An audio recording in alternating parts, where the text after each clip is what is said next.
Hi everyone, in this video, we will show you how to check the best time to post on Instagram. So you have two choices. One is to visit different websites like buffer.com. As you can see, the peak Instagram engagement time is Monday at 7 a.m.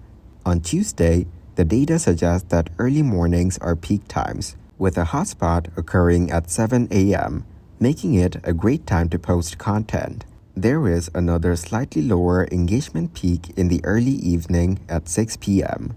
Wednesday is fairly similar to Monday, with a solid hotspot from 7 a.m. to 8 a.m. and no real peaks later in the day. Then, on Thursday, the data suggests the best posting times are 7 a.m., 8 a.m., and 4 p.m.